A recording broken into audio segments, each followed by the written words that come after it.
आज हम लोग सब यहाँ पर हाथरस यूपी में जो बच्ची के साथ घटित हुआ है उसको श्रद्धांजलि देने के लिए एकत्रित हुए हैं। बड़ा रोंगटे खड़े कर देने वाला सारा जो ये प्रकरण हुआ है, ये रातों की नींद उड़ चुकी है ये सुनकर कि पहले एक बच्ची के साथ गैंग रेप होता है और उसके बाद उसकी लाश को भी उसके परिवारजनों को देखने को नहीं मिलती है, चोरी छुपे जला दिया जाता है और कानून व्यवस्था का हवाला देकर बच्ची की लाश से परिवार वालों को दूर रखा जाता है। ये कैसा, किस तरह का इंसानियत है, मेरी समझ से बिल्कुल बाहर है। माँ रो रही थी कि मुझे सिर्फ एक हल्दी लगाने दो ताकि वो बच्ची मेरे घर वापस किसी न किसी रूप में जन्म ले। उस माँ की दुहानी सुनी गई है। किसी तरह का इंसाफ की कोई उम्मीद आप रख ही नहीं सकते जब आपको पोस्टमार्टम रिपोर्ट और दूसरी चीज़ों से ही ये कह दिया जाता है कि जी कुछ नहीं है, कहीं कोई गुनाह हुआ ही नहीं है। बड़े बड़े ऑफिसर्स वहाँ खड़े हैं और लोग रिपोर्टर्स उनसे पूछ रहे हैं कि ये क्या पीछे चल रहा है। वो बोल रहे हैं हमें पता ही नहीं है। किस तरह की कानून व्यवस्था और किस तरह की यूपी सरकार है, केंद्र सरकार है, जो वादे तो बेटी बचाओ बेटी पढ़ाओ के इतने बड़े बड़े करती है, लेकिन जब असलियत सामने आती है तो एक बच्ची भी सुरक्षित नहीं है वहाँ पर। कैसे अपने घरों से बाहर निकलेंगी वो बच्चियाँ, मुझे नहीं पता। हम लोग तो सिर्फ श्रद्धांजलि दे सकते हैं। मैं ईश्वर से ये कामना करती हूँ कि जो भी दरिंदों ने ये दरिंदगी की है, ईश्वर उनको कड़ी से कड़ी सजा दे, क्योंकि कानून व्यवस्था पे और सरकारों पे तो हमारा भरोसा अब बिल्कुल नहीं है। अब ईश्वर पे ही भरोसा है, जो भरोसा है। धन्यवाद।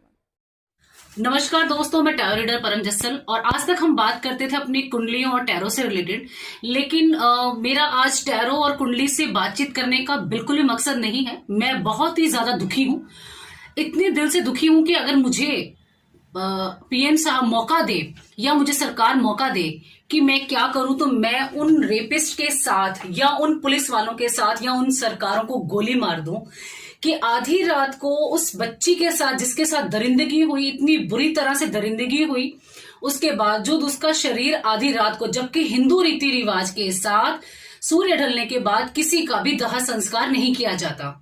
ऐसी कौन सी दिक्कत थी, ऐसी कौन सी प्रॉब्लम थी, ऐसी कौन सी मुश्किल थी कि रात को, आधी रात को दाह संस्कार किया गया, वो भी 19 साल की लड़की का दाह संस्कार।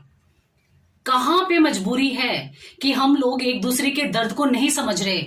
निर्भया केस में क्या कमी रह गई थी, या और बहुत सारे केसेस जो आपके सामने आए। रेपिस्ट बच्चियां जो रेप की जाती हैं और उनके बाद उनके परिवार वाले शर्म के मारे कुछ बात नहीं कर पाते। क्यों? क्योंकि उनका नाम इतना उछाल दिया जाता है कि वो शर्माते हैं कि अपनी बच्ची का नाम ले। उनको लगता है कहीं हमारी बच्ची की कमी है। मैं कहती हूं ऐसे समाज को गोली मार दो।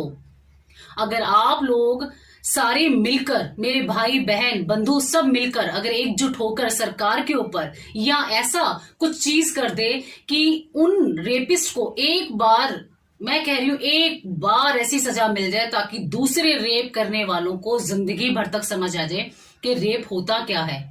क्या आपको रेपिस्ट को नजर नहीं आता कि मेरे घर में बहन है, मेरे घर में मेरी बेटी भी है, मेरी माँ है, मैं माँ की कोख से जन्म लिया है, उसी जगह से मैंने माँ की कोख से जन्म लिया है। जो मैं एक दूसरी लड़की को देख के हैवान बन जाता हूं, दरिंदा बन जाता हूं, क्या माँ की बॉडी देख के आपके अंदर हवस नहीं आती है? क्या बहन की बॉडी देख के हवस नहीं छाती है? आप जैसे दरिंदों को, जो दूसरों की बहन बेटियों को अपना नहीं समझते हैं, आप जैसे लोगों को ना तो इस जन्म में और ना उस जन्म में मोक्ष मिलेगा नहीं, मरोगे बहुत बुरी तरह। मैं सभी भाई बहनों से विनती करूंगी कि इस हाथरस केस को यहीं पे सब मिलकर अपने अपने लेवल पे जो भी कुछ कर सकता है अपने लेवल पे इतना उठाएं ताकि आने वाले जो रेपिस्ट हैं या जो हमारी बेटियां हैं वो ऐसे गंदे लोगों की आंखों का या उनकी नजरों का या उनकी भूख हवस का शिकार ना बने। अपने अपने लेवल पे जो भी आप सब कर सकते हैं वो जरूर करें। मैं टैरो रीडर परम जस्सल, बहुत मन दुखी हूं।